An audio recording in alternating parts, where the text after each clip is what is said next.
já lá no finalzinho, né, na página 57, falando sobre a mediunidade consciente.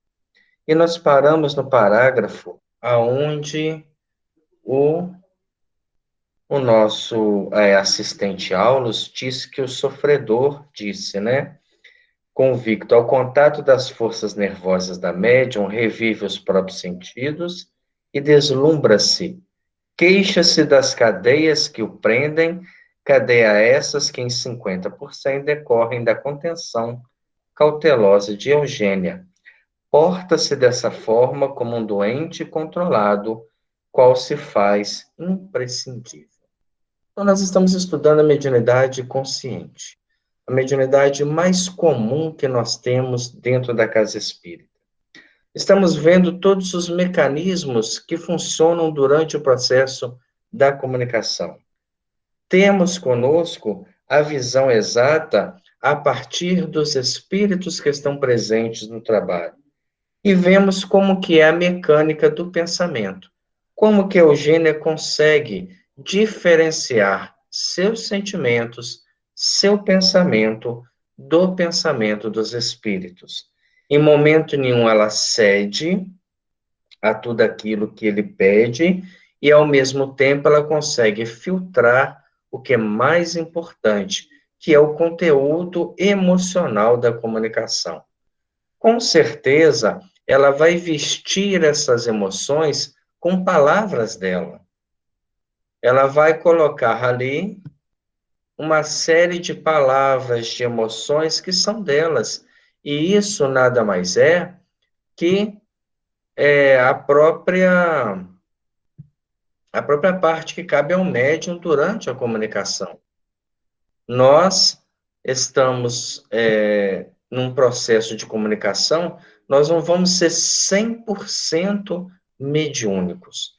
Nós não vamos conseguir, de certa forma, deixar que a mensagem passe por nós sem nenhum tipo de interferência.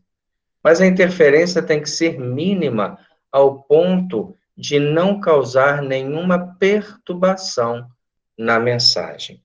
Nós estivemos essa semana, né, escutando um estudo, até mesmo do Divaldo, sobre a mediunidade, e ele colocava que a mediunidade, quando ela vai se especificando, por exemplo, a mediunidade de psicografia de livros, de psicografia de romances, de poemas, cada um há uma exigência maior para que o médium possa doar sem influenciar no conteúdo. Então, quanto mais nós alcançarmos esse estado que Eugênia tem, de não participar diretamente, dando campo ao espírito, e ao mesmo tempo contendo todas as suas efusões que são desequilibradas, nós encontraremos o meio termo certo para o trabalho. Aí nós começamos na pergunta de Hilário, quando ele fala assim: e se nossa irmã relaxasse a autoridade? E se em algum momento ela perdesse a linha da comunicação, deixasse que o espírito extrapolasse, tornasse violento, falasse algo desnecessário, perdesse o seu equilíbrio, deixando que o corpo ficasse como um joguete na mão dos espíritos? E Aulus responde: ela não estaria em condições de prestar-lhe benefício concreto. Então, ela seria um instrumento deficiente, porque então teria descido ao desvairamento do mendigo de luz que nos propomos auxiliar. Então, se você vai auxiliar, você não pode descer ao nível do sofrimento. Imagina a pessoa chega doente, como foi falado semana passada, e você se contamina com aquela emoção, com aquele sentimento. Então, a pessoa chega falando em suicídio, e você acaba entrando naquela linha. Não, realmente está muito difícil, a gente não está vendo saída, estamos sem perspectiva, e com isso nós acabamos criando uma ambiência pior. É muito importante termos uma proposta para aqueles que vêm até nós, e isso diretamente ligado aos doutrinadores. Mas um médium também não pode se esquivar desse compromisso. Ele precisa, ao mesmo tempo, ceder à espiritualidade um campo de trabalho e, nesse campo que ele cede, ele ter a sensibilidade de controlar os excessos e permitir o necessário. Então, é um exercício de aprimoramento da faculdade. É diferente, por exemplo, sem crítica nenhuma, aos trabalhos espiritualistas, aonde você vê uma teatralidade que o espírito incorpora e o médium incorporado faz uma série de movimentos, de dança, de estertores, porque ali não há controle. Ali é um transe. O médium se torna um veículo sem nenhum tipo de autonomia sobre o corpo físico. Então, leva, às vezes, à queda, a se machucar, a comprometer a sua integridade. Totalmente diferente da proposta espírita, onde nós vamos controlar todo o sistema de comunicação. Por isso que ele fala, né? Ele queixa-se das cadeias que o prendem. Alguma coisa está me prendendo, eu não sei o que que é. E é o quê? É a força mental e a disciplina de comportamento que o médium oferece.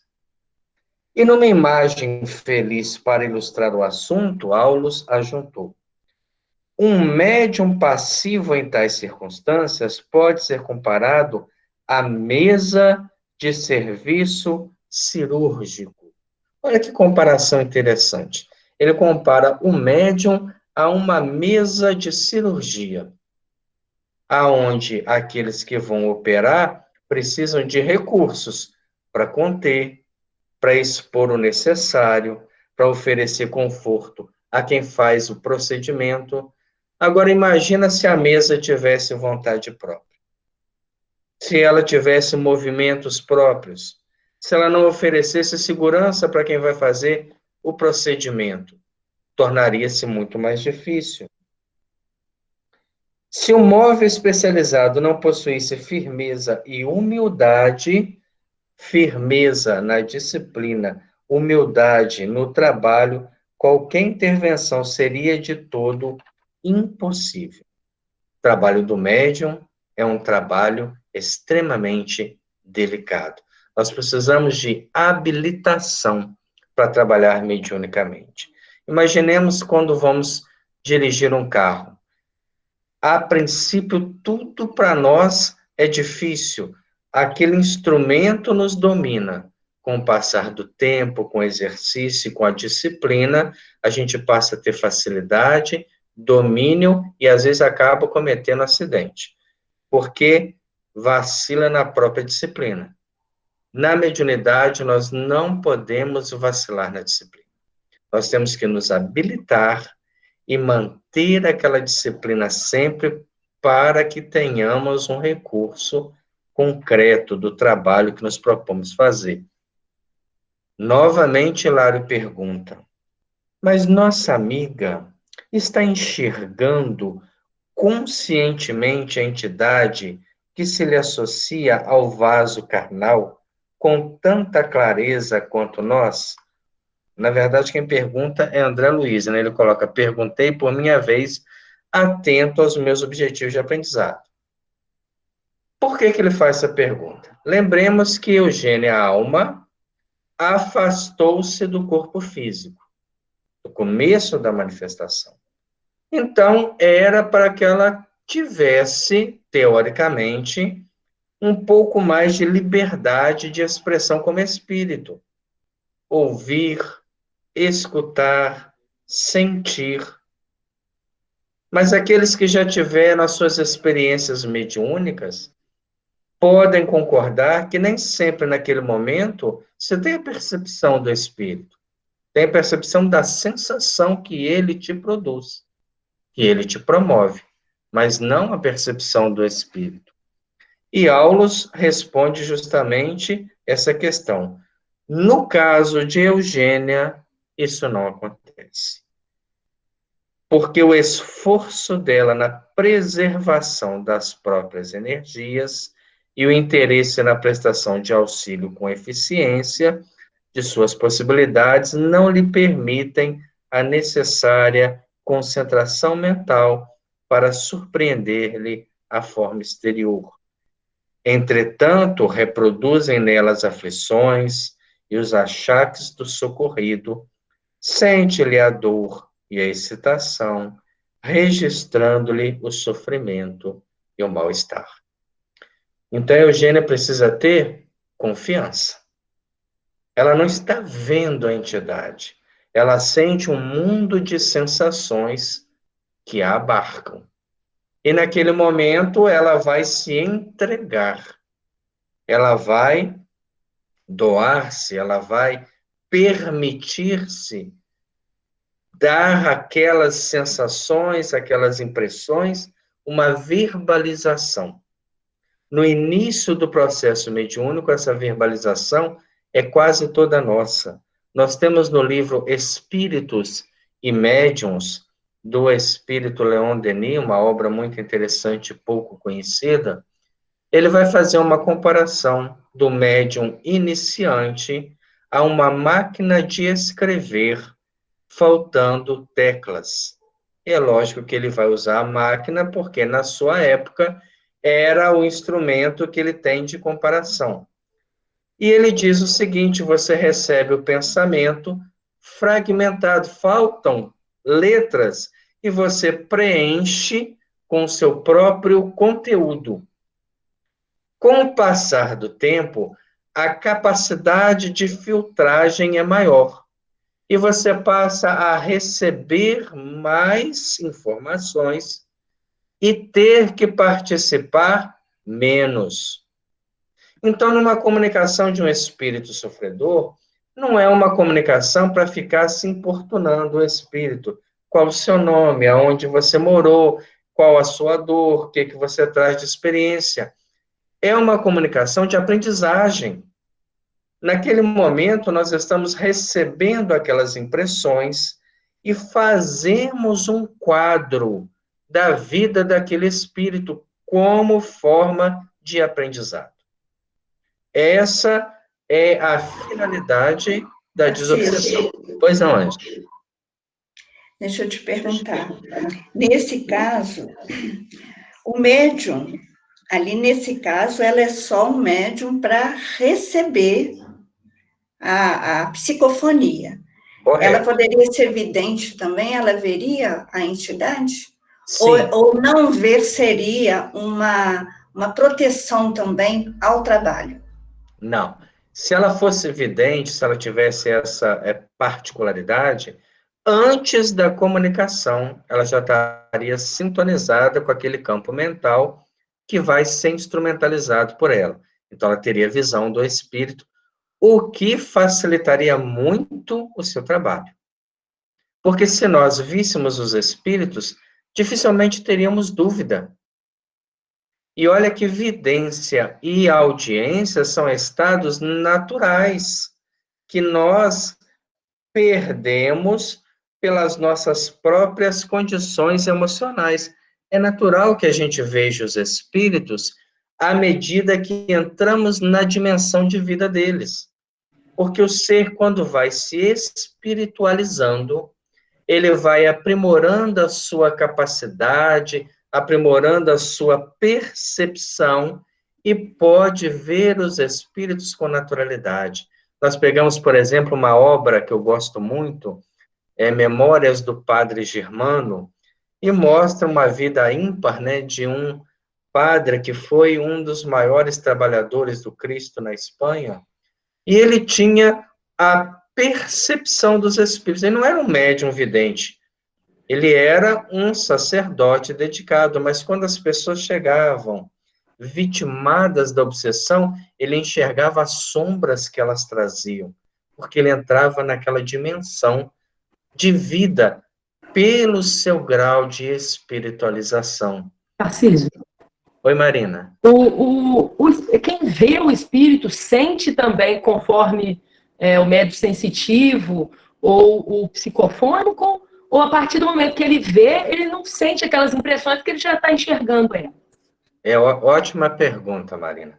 Quando ele vê, ele entra no campo mental, então ele também sente. Quando ele vê o espírito, como se passasse por ele um histórico daquela entidade.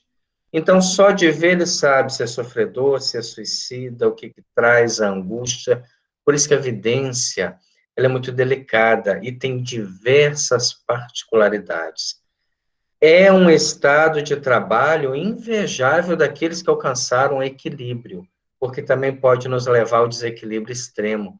Imagina se nós estivéssemos vendo os nossos próprios obsessores, como ocorria com Divaldo, né? Os seus estados de medo, de angústia e de sofrimento, o Máscara de Ferro, seu obsessor de 40 anos, surgia e causava nele aquele mal-estar. Ele sabia que era uma cobrança, que era uma perseguição, que aproveitava daquele momento. Então, é uma pergunta muito particular, porque durante o trabalho de desobsessão, pode ocorrer que, mesmo não tendo a vidência, alguns de nós ali, naquele momento, potencializado pelas correntes mentais, tenhamos percepções de espíritos. E tão logo percebamos, seja através da vidência ou da visão mental, nós vamos absorver esse conteúdo emocional. E sabemos de imediato o que essa entidade veio buscar ou veio trazer. É natural isso que aconteça. No caso da Eugênia, não, porque era um médium psicofônico, um excelente instrumento pelo trabalho que ela opera. Mas ela não tinha essa sensibilidade ainda desenvolvida. Ela não podia deixar o corpo físico à mercê do comunicante para se desmembrar do próprias influenciações do corpo e perceber. Como é que a gente pode constatar isso? Imaginemos um sonho. E nós estamos sonhando com algum ente querido que já desencarnou. No sonho, nós o vemos com naturalidade, porque estamos na mesma dimensão. Naquele momento, a influência do medo, da emoção e do corpo físico está quase anulada. A emoção que nós vamos ter é do reencontro, e não aquele medo de ver o desencarnado, né? A alma que já partiu, esses preconceitos que nos foram colocados de forma cultural e que interferem diretamente na nossa própria conduta. Então, a partir do momento, tenham isso em mente, que formos nos espiritualizando, vamos diminuindo a influência da matéria sobre o espírito e, naturalmente, vivendo mais a vida do espírito do que da matéria. Quando nós pegamos o Livro dos Espíritos, na pergunta 100, a diferença da terceira ordem para a segunda é a predominância. Na terceira ordem da matéria sobre o espírito, na segunda ordem do espírito sobre a matéria. Quando a predominância na nossa vida for do espírito sobre a matéria, com certeza nossas percepções serão muito mais lúcidas, tanto no campo da intuição, assim como no campo da vidência, da audiência e de todos os fenômenos naturais.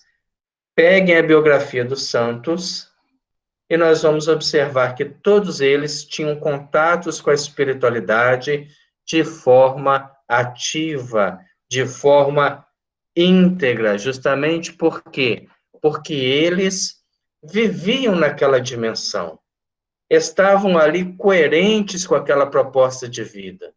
Então, é muito comum acontecer. Por que as crianças têm visões? Porque não estão influenciadas pelas preocupações mundanas, da dívida, da conta que não pagou, da briga que teve. O vídeo que a Rita colocou, né, para a gente no grupo da mediunidade, né, a entrevista do André ao doutor lá do Centro Frei Luiz, ótimo que ele fala, ninguém vai a uma reunião de materialização preocupado com dívida, porque aquele sentimento que ele emite ele vai conspurcar todo o trabalho, ele vai, de certa forma, dificultar a função dos espíritos. Então, para participar de um trabalho aonde o ectoplasma vai se tornar visível, o nosso pensamento, a nossa emoção prejudica, imaginemos na nossa questão espiritual, quando estamos quintessenciados, quando estamos com a matéria elevada, precisamos de uma certa depuração. E quando tivermos essa depuração, só de olharmos, percebemos aquele campo mental. É natural. Como já acontece com certas pessoas. Nós vemos um ente querido chegar em casa e, pelo semblante dele, sabemos que não teve um dia bom, ou que está com problema, ou que está com alguma dificuldade. Isso são os atributos anímicos que vão partir da nossa própria alma. Ao passo que se dilatava a nossa conversação, o comunicante gritava contundente: estaremos, porventura, num tribunal? Por que uma recepção estranha quanto essa, quando sou o importunado que comparece? A mim, Libório dos Santos, ninguém ofende sem revide. Neste parágrafo, há algo muito importante que a médium consegue. Ela consegue pescar o nome da entidade, o que dá à comunicação uma credibilidade muito grande. A partir do momento que dá o nome, você começa a dar campo ao doutrinador. Não que toda comunicação tem que ter nome. Você lembra que no capítulo passado, Hilário pergunta ao sofredor como é que ele chamava, e ele não lembra. Eu não tenho nome, porque ele estava num estado totalmente desequilibrado. Mas ali, incorporado, ele começa a raciocinar melhor, absorvendo as energias mentais da médium, ela consegue pescar com segurança e passa o nome. Atentos à doutrinação, quando o Espírito der o nome, trate ele pelo nome. Não fica meu irmão, meu irmãozinho.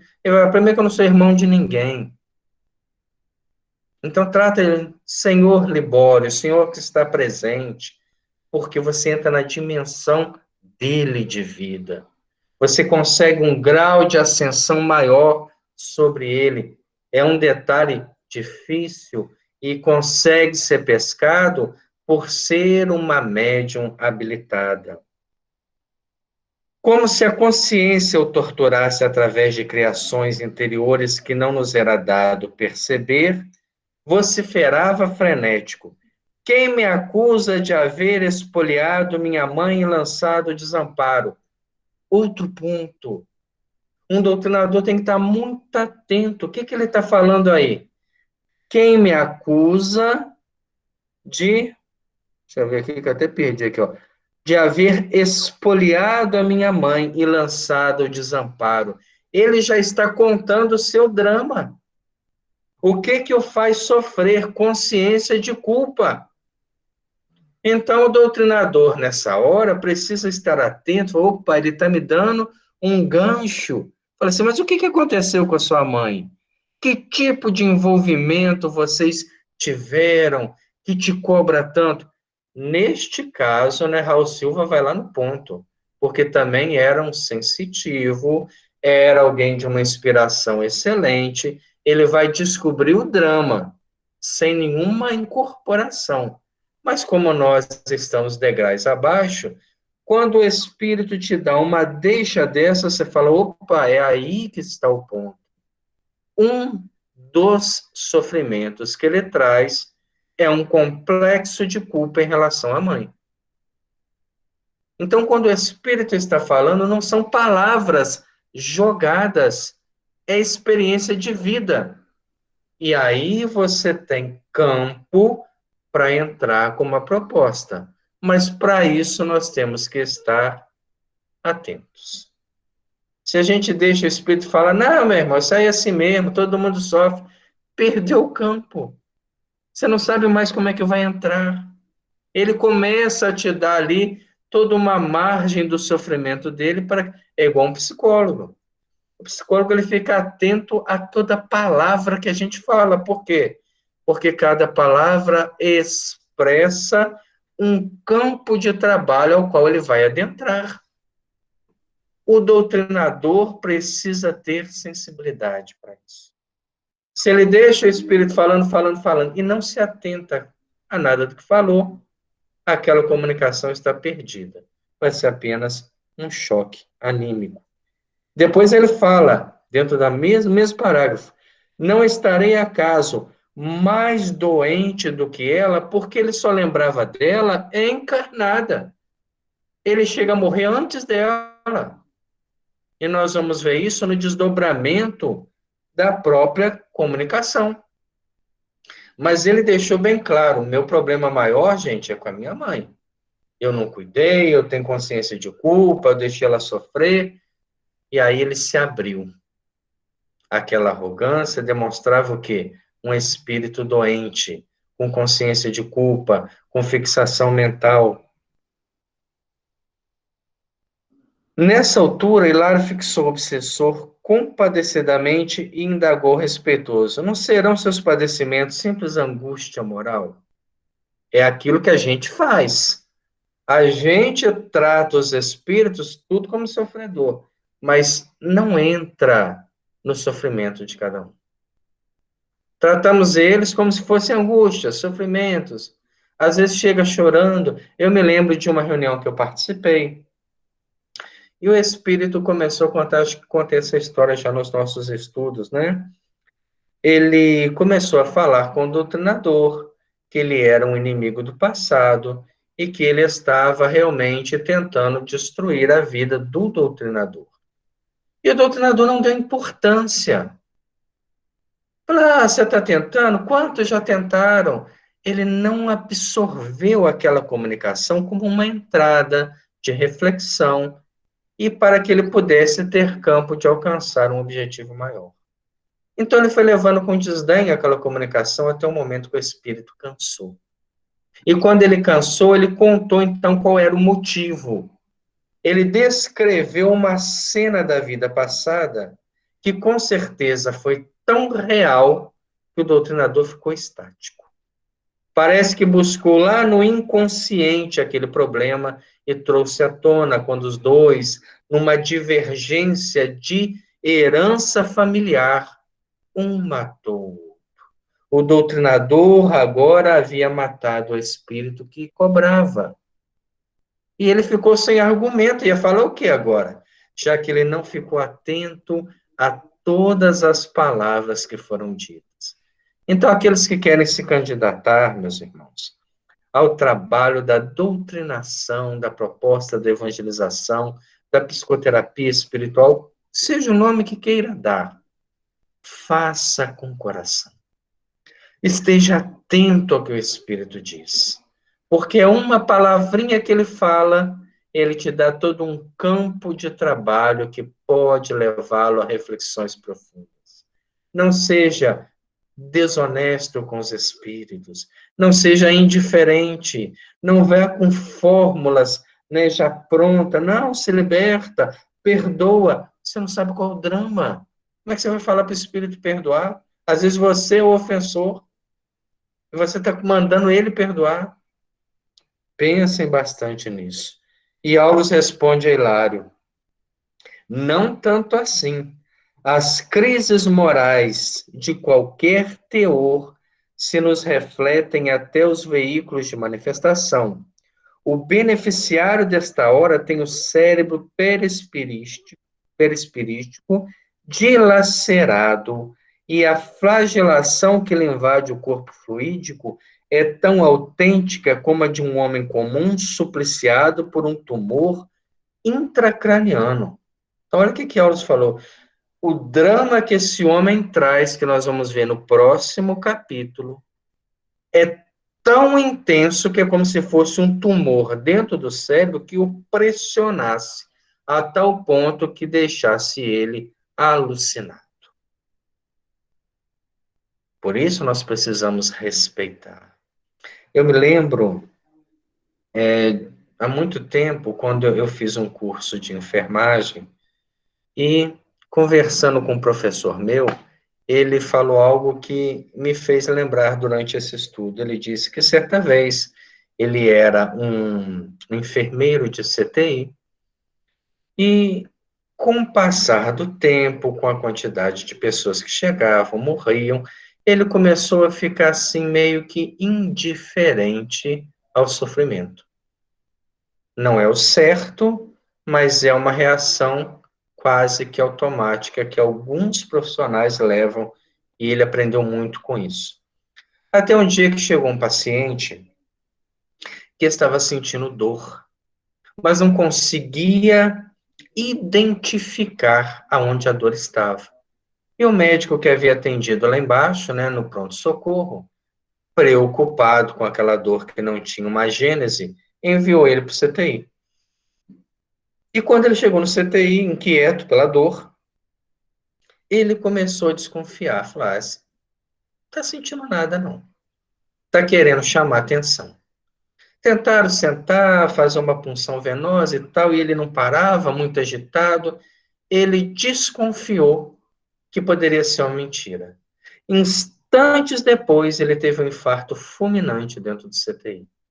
Nenhum recurso pôde ser usado para retornar, para fazer algum tipo de trabalho que resgatasse ou que tentasse reanimá-lo.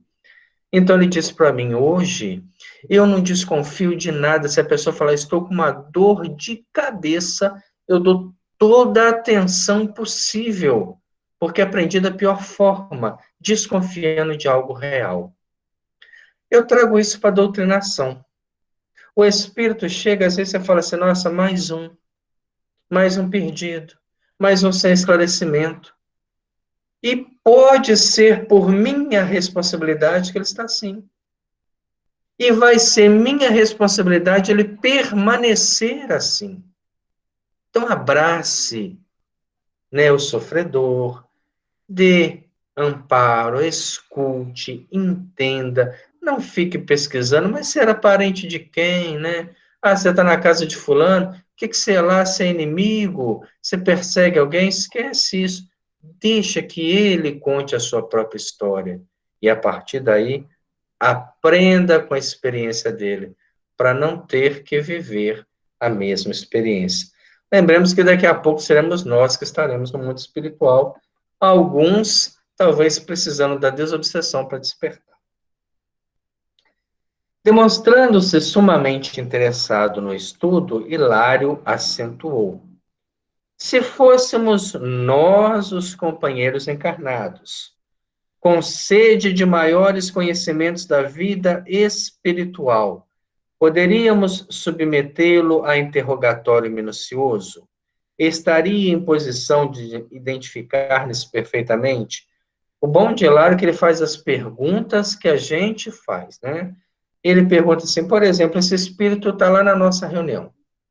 Aí tem alguém lá que tem curiosidade. Não vamos falar nem que seja, né? Igual ele coloca aqui, uma curiosidade científica. Ô, meu irmão, você que está incorporando aí, você é parente da pessoa que você está prejudicando? Você é dessa cidade? Você é filho de quem? Esquece isso. Às vezes a gente não pergunta, mas mentalmente fica, eu acho que é fulano. Não é não. Ah, não é parente. E mentalmente estamos interferindo em todo o ectoplasma que comanda a reunião. Por isso que Aulus, né, abanou a cabeça levemente e considerou, nas condições em que se encontra, o cometimento não seria viável, é perder tempo. Qual que é o propósito da desobsessão? Aliviar o sofrimento do espírito, não é do obsidiado. Esse vai aliviar o seu sofrimento com a sua mudança de postura. Mas a desobsessão proporciona ao espírito uma reflexão. E esta reflexão pode levá-lo a uma mudança de atitude. Então, é diferente das reuniões de Allan Kardec, que eram reuniões de evocação para pesquisa científica.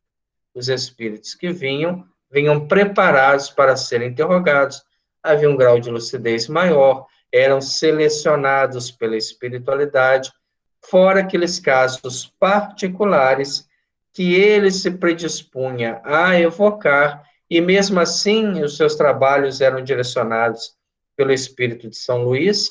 Ele questionava São Luís: podemos evocar determinada personalidade? São Luís pedia daqui a 2 sessões, daqui a 3 sessões, para preparar esse espírito e ele trazer um grau de lucidez maior às respostas. Aí a gente vê a seriedade do trabalho como é muito maior. Nosso trabalho não é um trabalho de evocação, é um trabalho de espontaneidade. Então a gente tem que permitir aos espíritos a espontaneidade de falar, de contar a sua história, de explicar toda a sua vida, o seu sofrimento, e a partir daí a gente aprender com eles. Estamos abordando apenas um problema de caridade, que se reveste, porém, das mais elevadas importâncias para a vida em si. Olha a definição que Aulus dá da desobsessão, né? Um problema de caridade, mas que se reveste, porém, da mais elevada importância para a vida. Porque este trânsito de espíritos infelizes, quais ainda somos, próximos da nossa dimensão de vida, estão muito mais acessíveis à desobsessão nossa que a dos espíritos, porque eles estão em dimensão muito superior e nem sempre são visíveis para eles, enquanto o nosso mundo para eles é extremamente próximo. Então eles estão sensíveis porque nos acompanham, que vão conosco à reunião pública, porque estão no nosso lar, e aí eles estão mais próximos de nós, a ponto de refletirem e abrirem campo à espiritualidade de assessorados. Por isso a desobsessão começa a se revestir de uma importância muito maior, de um sacerdócio de trabalho dentro da própria doutrina espírita. Na hipótese, continua Aulus, de efetivarmos o tentame, conseguiríamos tão somente infrutuosa inquirição, direcionada a um alienado mental. Então, ficar insistindo em perguntar, você pode criar um clima de mistificação do médium. Por quê? Porque o médium, ele acaba querendo agradar, querendo responder, querendo, de alguma forma, atender aos apelos que são feitos, ele interfere diretamente com seu próprio pensamento.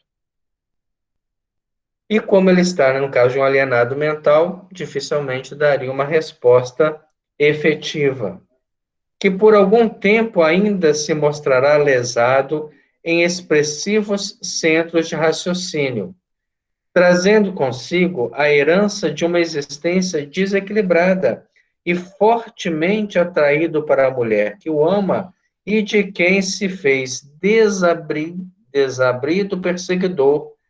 A nada aspira por agora, senão a vida parasitária junto à irmã de cujas energias se alimenta.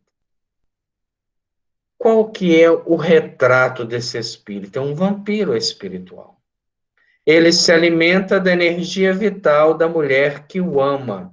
E esse sentimento ainda muito, né, na nossa dimensão de vida, é um amor-posse.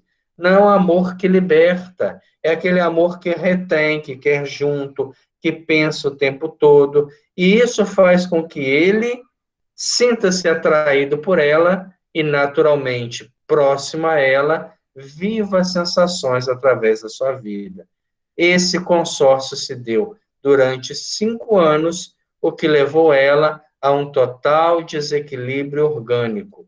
Por isso, o trabalho de desobsessão. Esses filmes que a gente tem de vampiros, né, nada mais são que incursões nossas em desdobramento a centros espirituais inferiores, aonde espíritos se alimentam das energias vitais das pessoas totalmente despreparadas para uma vida espiritual. Então, nós já temos essa obsessão em vida, desencarnamos, continuamos presos a esses espíritos fora do corpo físico e passamos a ser também vampiros de outros que estão totalmente desequilibrados. Esse é o mecanismo da obsessão. Todo obsessor é um vampiro das energias mentais, das energias sexuais, das energias do próprio corpo físico, da alimentação, do consumo químico, do consumo alcoólico, tudo isso que nós ainda alimentamos em vida, vamos necessitar fora do corpo. Se eu sou uma pessoa que me alimento compulsivamente, vou desencarnar com extrema dificuldade de equilíbrio da área gástrica. Se eu sou uma pessoa desestruturada sexualmente, vou desencarnar com essa mesma desestrutura, com essa necessidade de fazer para compensar algo que não está sendo trabalhado. Por isso que o equilíbrio é o caminho certo. Alimentar-se sem exigir do organismo um esforço maior, viver no mundo sem ser do mundo, é o ensinamento do próprio Evangelho. Continua Aulos falando para nós, né? Trazendo consigo a herança, né, de uma existência desequilibrada, fortemente atraído para a mulher que o ama e de quem se fez desabrido perseguidor, a nada aspira por agora, senão a vida parasitária, junto da irmã, de cujas energias se alimenta. Envolve-a em fluidos enfermiços e nela se apoia, assim como a trepadeira se alastra e prolifera sobre o muro.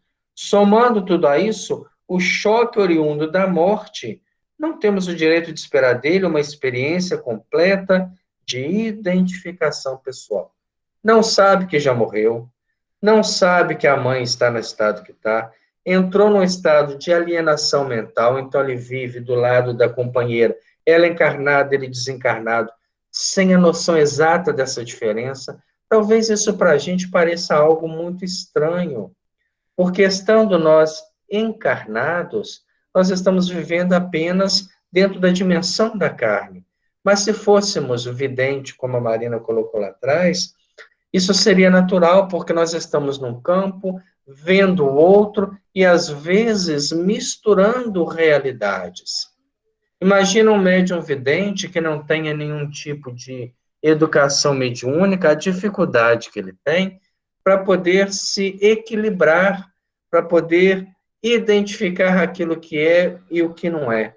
E isso não se dá apenas, né, em iniciantes. Há um trabalho do Divaldo, que foi feito em Curitiba, num seminário, isso cerca de 2, 3 anos, e ele fala na sua conferência que naquele seminário ele havia visto tantos espíritos que havia lhe confundido a visão. Ele chegou a um ponto de já não conseguir identificar se estava entre encarnados e desencarnados, ou somente encarnados, ou somente desencarnados, porque havia ampliado de tal forma, né, a presença dos espíritos à sua volta, que confundiu-lhe a visão. Isso um médium experimentado, um médium moralizado, com uma obra muito grande que lhe dá respaldo, fazendo com que ele alcançasse também essa dúvida. Um médium incipiente pode se perturbar muito com a vidência. E, nesse caso, ver um espírito sugando o fluido vital, a alimentação, as energias psíquicas, poderia nos levar ao desequilíbrio mental, a pensar que estamos realmente perturbados. É por isso que, às vezes, a gente ouve, né, quando passa esses carros anunciando o trabalho dessas igrejas, fala assim, você que vê em vultos, que ouve vozes, né, vem cá que a gente vai te libertar. Às vezes, né, a pessoa vai com tanta fé que consegue, num trabalho de choque anímico, afastar aquela condição espiritual inferior, mas nem sempre vai equacionar o problema que gera ela. Enquanto isso, o Libório prosseguia alucinado. Quem poderá suportar essa situação? Alguém me hipnotiza. Quem me fiscaliza o pensamento? Valerá restituir-me a visão, manietando meus braços? Fixando-o com simpatia fraterna, o assistente informou-nos. Queixa-se ele do controle a que é submetido pela vontade cuidadosa de Eugênia. Ruminando as indagações que nos efervilhavam na alma, Hilário objetou. Consciente a médium qual se encontra, e ouvindo as frases do comunicante que lhe utiliza a boca, assim vigiando por ela, é possível que Dona Eugênia seja assaltada por grandes dúvidas. Não poderá ser induzida a admitir que as palavras proferidas pertencem a ela mesma? Não sofrerá vacilações? Então, novamente, é a segunda vez que essa pergunta é levada à tona nesse capítulo. Será que nesse momento Eugênia está consciente? Ela sabe das emoções que ela sente, de tudo que a envolve, mas ela está consciente. As palavras lhe correm no campo nervoso.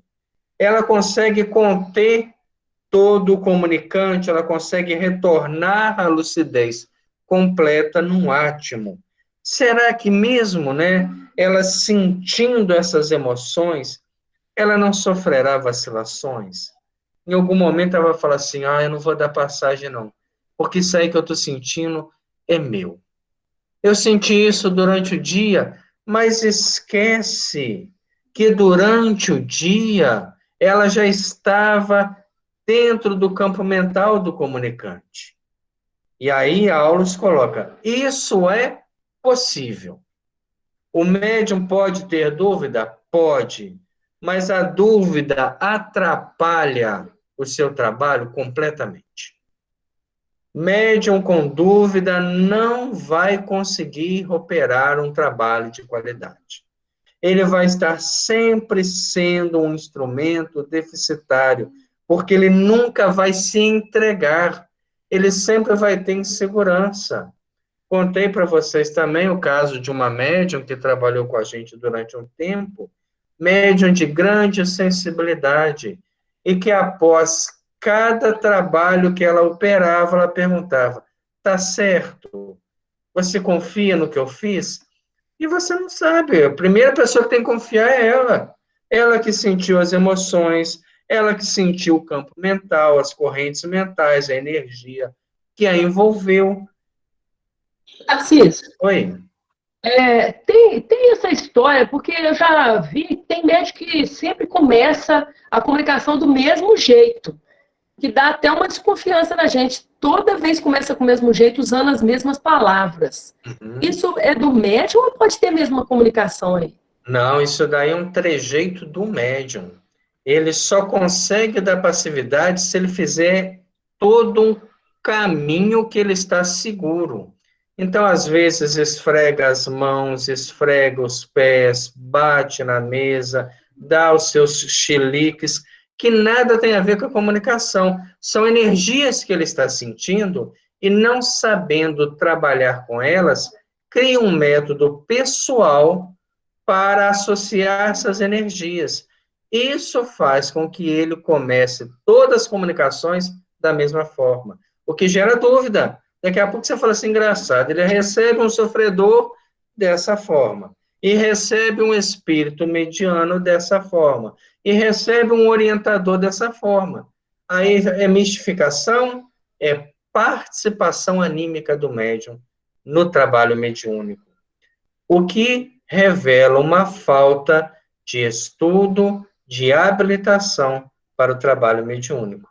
A comunicação ela deve ocorrer de forma muito tranquila, de forma muito serena, sem nenhum tipo de chilique.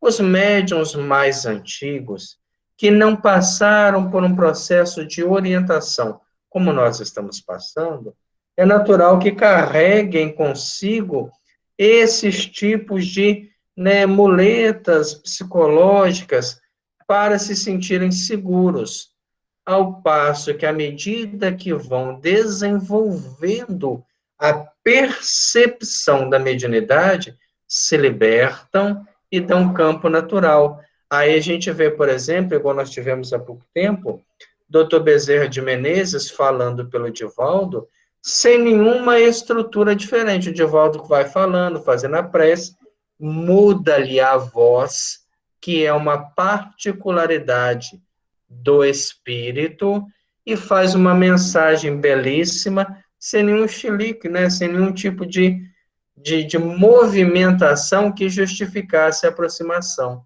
de determinado espírito. Então, isso aí é da pessoa. Isso aí é do comportamento do médium, que às vezes faz aquele, né, alarde todo para que os outros já saibam que ele está entrando em transe mediúnico. O que deve ocorrer naturalmente, sem nenhuma movimentação extra. Então, Hilário fala assim, olha, ela comunicou normalmente, tranquila, sem nenhum estertor, sem nenhuma, só palavras e sensações e sentimentos, mas isso pode ser dela. Será que ela não passa por dúvida? E ele fala, é possível. Todo médium no início passa por dúvida. Aquele que fala que nunca teve dúvida é porque já está errado há muito tempo. Todo teve dúvida e tem dúvida.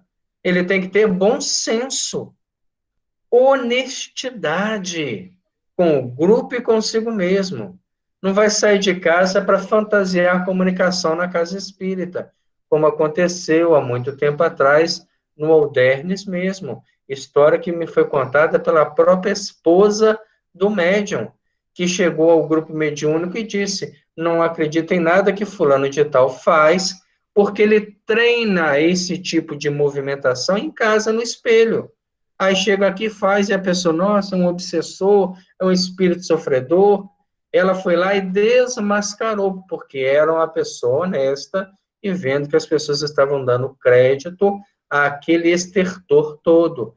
Por isso que Allan Kardec fala no Livro dos Médiuns, a mediunidade nunca subirá nos palcos públicos para entretenimento das massas.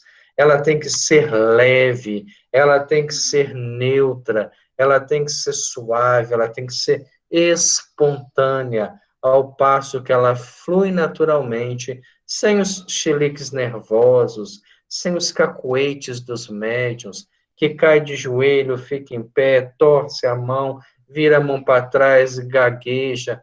É particularidades do instrumento que ainda não está totalmente preparado. No entanto, Paulo diz que é possível. No entanto, nossa irmã está habilitada. Olha o termo aí de novo, né?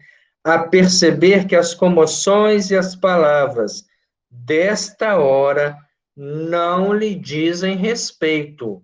Ela não saiu de casa, foi parar lá na casa espírita para inventar um trabalho. Ela sabe da sua sensibilidade, ela sabe que naquele momento está sob correntes mentais diferentes, ela associa as correntes mentais do grupo, ela sente uma emoção diferente e dá vazão através da voz. Mas, né, Hilário insiste, e se a dúvida a invadisse? Então, Tesauros emitiria da própria mente positiva recusa, expulsando o comunicante e anulando preciosa oportunidade de serviço. A dúvida, nesse caso, seria congelante faixa de forças negativas. Todavia, porque Raul Silva iniciara a conversação com o hóspede revoltado, o orientador amigo convidou-nos a melhor observar. Dúvida é um sentimento que repulsa uma carga mental. Então, nós temos que, naquele momento, ter muita certeza, muita confiança, sentir realmente o comunicante, sentir o conteúdo que ele traz para aquela noite, deixar que ele fale com naturalidade. E se eu sentir, se as palavras me fugir, mas o sentimento continua, e se o sentimento acabar, terminou. Não tem que inventar, prorrogar, discutir. É uma questão muito pessoal de cada um. Mediunidade é algo que nós estamos começando a conhecer. A mediunidade consciente é algo realmente que vai estar presente nos nossos trabalhos. O desenvolvimento mediúnico, né, termo que nem é utilizado hoje em dia, é o desenvolvimento da sensibilidade, para que percebamos essas correntes mentais e possamos ser intérpretes dela, como seremos futuramente da telepatia, quando nós faremos o registro mental dos pensamentos que já nos ocorrem, verbalizando eles a nível de pensamento. Retirar de nós os excessos, os trejeitos, as condições pessoais inferiores, que criam mais uma teatralidade do que o conteúdo real, muito mais importante. Nós estamos fechando mais um capítulo. Esse capítulo, ele bateu 2 vezes no mesmo ponto, na dúvida. Eu perco a oportunidade por dúvida. Contei certa vez para vocês de uma experiência acontecida com um médium que foi relatada depois da avaliação e nós pudemos avaliar da seguinte forma. Ele havia recebido mentalmente uma pequena trovinha, uma pequena, né, rima, e naquela rima ali, ele naquele, né, vontade, tudo, ele recebeu o nome de determinada entidade e ele falou assim, não, eu não posso ser instrumento dessa entidade, e se resguardou. E a entidade manifesta-se, né, no médium logo do lado, falando, olha, eu estive ao lado de determinado aparelho que rejeitou, né, o meu pensamento, mas uso esse para dar comprovação da minha presença. E na avaliação ele foi muito honesto e disse, o instrumento foi eu. Eu havia percebido, mas não me senti de forma nenhuma, né, em condições de interpretar. Achei que era algo da minha cabeça. É a dúvida que repudia o pensamento dos espíritos. Mais importante é você receber, analisar com tranquilidade, analisar com espírito sem crítica, fazer ali na avaliação um trabalho de elucidação muito honesta com cada médium, com cada pessoa, sem preferências, sem nenhum tipo de querer agradar um ou desagradar o outro, para que a gente possa aprimorar o grupo e alcançar uma excelência mediúnica, como nós estamos estudando nessa obra. Na semana que vem, nós vamos entrar no capítulo 7, Socorro Espiritual. Nós vamos estudar a doutrinação de Raul Silva a esta entidade Libório dos Santos. E aí nós vamos entrar num outro campo do trabalho mediúnico, na percepção que o doutrinador vai ter do drama que ele começou a falar e que não passou despercebido pelo doutrinador da reunião. Vamos fazer a nossa prece de agradecimento a Deus, são 7 horas, é o momento em que a gente eleva o nosso pensamento a Deus, lembrando sempre do momento que nós estamos passando. Passamos por um momento tão difícil, Senhor, um momento de mudança cultural, de mudança dos nossos pensamentos, das nossas vibrações, do nosso entendimento da vida. Sabemos que estamos diante de uma pandemia que vem minando vidas. Quantos pais que são enterrados, longe da prece das lágrimas de seus filhos, porque não podem ter o acompanhamento, e nem mesmo as últimas homenagens feitas ao corpo físico são permitidas, senão veladas em um caixão lacrado. Nós sabemos, Senhor, que nada acontece por acaso, E todas essas desencarnações têm passado por um momento de grande reflexão, através do passado que nos compromete ao resgate coletivo, através das atitudes que também nos expõem à contaminação. Abençoe, Senhor, aqueles que trabalham arduamente no desenvolvimento das vacinas, que possam encontrar na hora certa e no momento oportuno, na união dos pensamentos e dos povos, a conscientização que a saúde é o maior benefício que temos, pois nos concede a oportunidade de interagir e modificar a vida através de pensamentos, palavras e ações. Permaneça conosco, Senhor Jesus, hoje, agora e sempre, que possamos manter-nos unidos, juntos com esse compromisso de entendermos a mediunidade como uma grande oportunidade de trabalharmos em benefício de todos. Que assim seja, graças a Deus.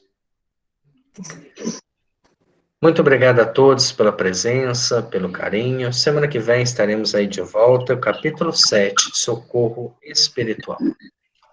Boa noite. Boa noite, gente. Bom descanso para nós. Boa noite, gente. Boa noite a todos. Daqui a pouco o estudo vai estar já no YouTube, para quem não pôde participar, poder acompanhar.